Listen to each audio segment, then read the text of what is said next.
សួស្តីអ្នកទាំងអស់គ្នាសូមស្វាគមន៍មកកាន់ post សរសេរកូដជាមួយចត្រាបាទអញ្ចឹងថ្ងៃនេះយើងនឹងចូលមេរៀនអំពី inheritance ដែលយើងស្ថិតនៅក្នុងមេរៀន Java OOP ដែលយើងនិយាយអំពីការប្រើប្រាស់ instant keyword នៅក្នុងមេរៀនទីចំណុចទី 4.4 សិន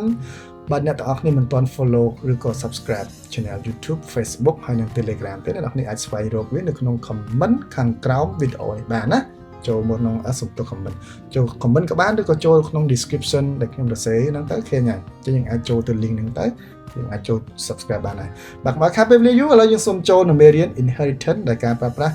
instant keyword វិញម្ដងបាទ instant keyword ការពីមេរៀនមុនយើងនិយាយអំពីការប្រើប្រាស់ super keyword បន្តមកទៀតយើងប្រើប្រាស់នៅប្រើប្រាស់នៅគេ is a relationship បាទ is a relationship ឥឡូវយើងចូលការប្រើប្រាស់ Instanceof keyword ម្ដងបាទអញ្ចឹង Instanceof keyword នេះ Instanceof keyword នៅក្នុង Java គឺត្រូវប្រើប្រាស់ដើម្បី check ថាតើ object គឺជា instant មានថា object ហ្នឹងគឺត្រូវបានបង្កើតចេញមកពី class ឬក៏វាគឺជា super class អញ្ចឹងទៅ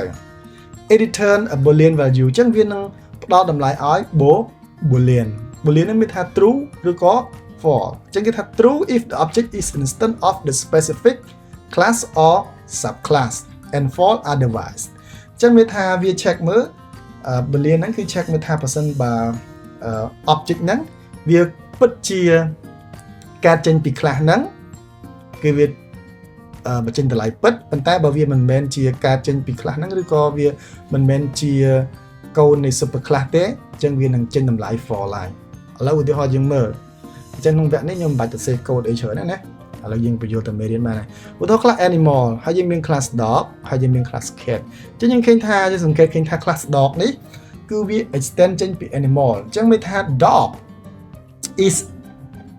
a animal យើងនិយាយអំពី class យើងនិយាយអំពី is a relationship កាលពីមេរៀនមុនមានថា dog is a animal ហើយ cat ក៏ជា animal ដែរអញ្ចឹងយើងមើលយើងបង្កើត Wayman នេះ animal ស្មើ new dog អញ្ចឹងយើងមើលថា animal បន្តមកយើងដាក់ new dog ស្គាល់ទៅវិញអញ្ចឹងមានថាយើងអាចបង្កើតអញ្ចឹងបានហើយបើយើងអាចបង្កើតអញ្ចឹងបានអូខេនេះឥឡូវយើងមើលមិញថាអត់ចង់សេកូដឲ្យមើលទេឥឡូវសេកូដឲ្យមើលមកទៅដំបូងយើងដាក់ animal សោះ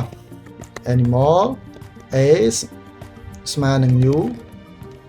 dog នេះចឹងខ្ញុំដាក់ឆ្កែហ្នឹងឈ្មោះថា Kiki អាយុ3ឆ្នាំហ្នឹងទៅគេយើងអាចទៅសេអញ្ចឹងបានដោយសារតែអីគេដោយសារតែ class dog នេះគឺវា extend ចេញពី class animal អញ្ចឹងយើងអាចបង្កើតវាអញ្ចឹងបានហើយឧទាហរណ៍មួយទៀតយើងដែលឃើញអានេះហ៎ list ឧទាហរណ៍ list string នៃ a ស្មើនឹង new array list នេះ array list អញ្ចឹងយើងឃើញថាយ៉ាងម៉េចយើង import Java array list នេះយើងឃើញថាដំបូងយើងបង្កើត instant object មួយជាប្រភេទ list ទេប៉ុន្តែដល់ពេលយើង new ទៅជា class មួយទៀតគឺ array list ទៅវិញតោះណាយើងឃើញពីខុសគ្នាដូចនេះដែរមេថា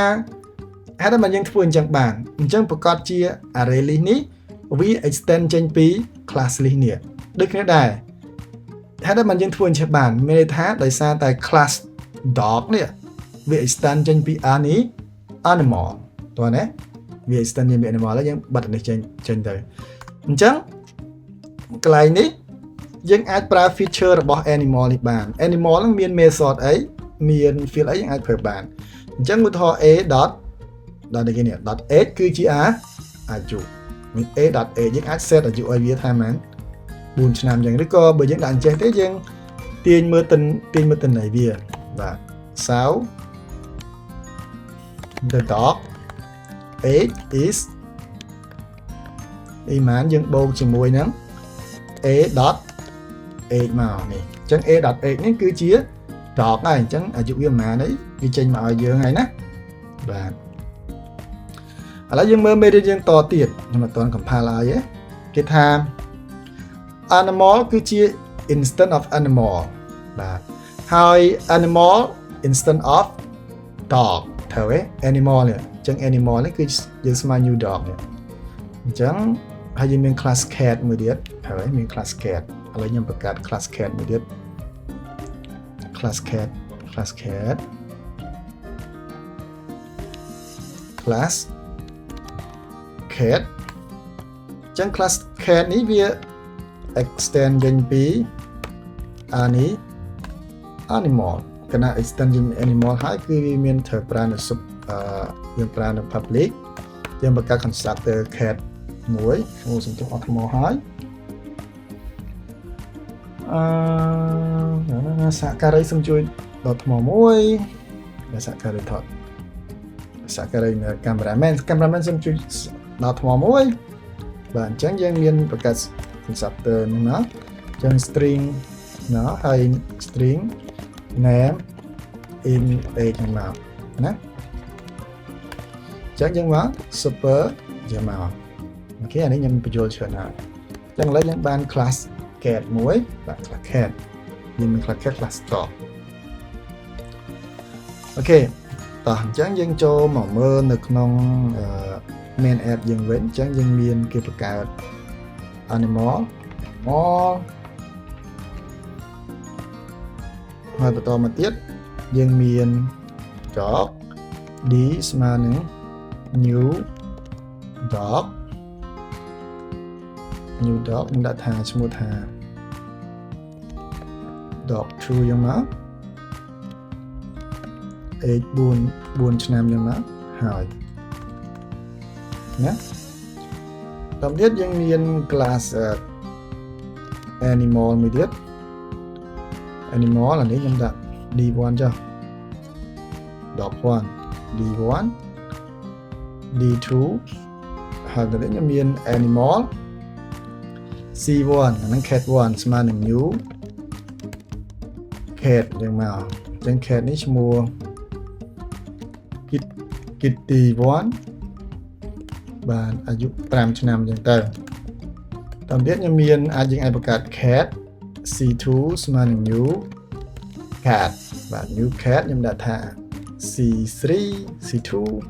cat 2ឈ្មោះវាអញ្ចឹងមកទៅអាយុវា1ឆ្នាំបាទអូខេតោះណាបាទយើងសង្កេតឃើញថានេះយើងអាចបង្កើតទាំងបានណាអញ្ចឹងខ្ញុំទី1នេះគឺ d1 dog 1 dot a អញ្ចឹងទៅតែឥឡូវយើងមើលឧទាហរណ៍កន្លែងតទៀតគេដាក់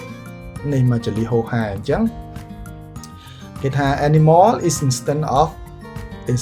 animal បាទ animal នេះគឺជា instance of animal អញ្ចឹងយើងអាចដាក់អញ្ចឹងបានឥឡូវយើងមើលមក system.out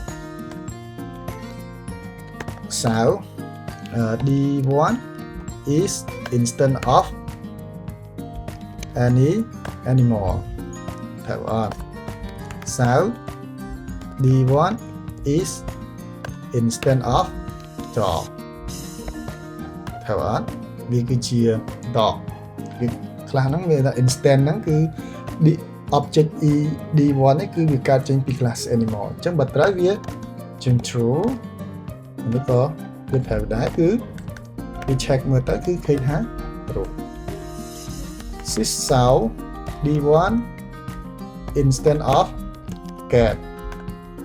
អញ្ចឹងកន្លែងនេះប្រកាសជាចេញ false ហើយអញ្ចឹងយើង check មើលយើងទិញថា object d1 ហ្នឹងគឺជាឆ្មាទៅអត់នេះ d1 យើងគឺជាឆ្កែសោះអញ្ចឹងវាប្រកាសជាខុសហើយឥឡូវយើងសាក run នៅលទ្ធផលរបស់យើងមិនជួបអញ្ចឹងយើង run មកនេះយើងឃើញហើយ true false ឃើញទេបន្តមកទៀតយើង check លក្ខខណ្ឌទៀតយើងថា dog ជា instance of animal អញ្ចឹងត្រូវទៀត true dog instance of dog តាមទៀត dog instance of cat គឺខុសមែនទេ animal គឺជា cat ខុសដែរអូខេ animal instance of cat ខុសដែរតោះណាអ្នកនរគ្នាអាចសរសេរឧទាហរណ៍អញ្ចឹងមើលបានថា cat គឺជា animal គឺត្រូវ cat គឺជា dog ខុស cat គឺជា cat គឺត្រូវអូខេអញ្ចឹងមេរៀនអំពីការប្រើប្រាស់ instant keyword គឺតែប៉ុណ្្នឹងឯងអញ្ចឹងការប្រើប្រាស់នៅ instant keyword គឺដើម្បីត្រួតពិនិត្យមើលថាតើ object ហ្នឹងវាពិតជារបស់ខ្លួនឯងវាពិតជាកើតចេញពី class ខ្លួនឯងមែនអត់ឧទាហរណ៍ animal នេះវាពិតជាកើតចេញពី class animal មែនអត់ហើយទី2យើងត្រួតពិនិត្យមើលថាតើ object ឬក៏ instant ដែលយើងបង្កើតមកហ្នឹងវាគឺជារបស់ super class មែនអត់ចឹងបើសិនបើវាពិតមែនវា return true តែបើវាមិនពិតទេវានឹង return false អរគុណច្រើនហើយយើងនឹងជួបគ្នានៅមេរៀនវីដេអូទី 4.5 និយាយអំពី has a relationship bye bye but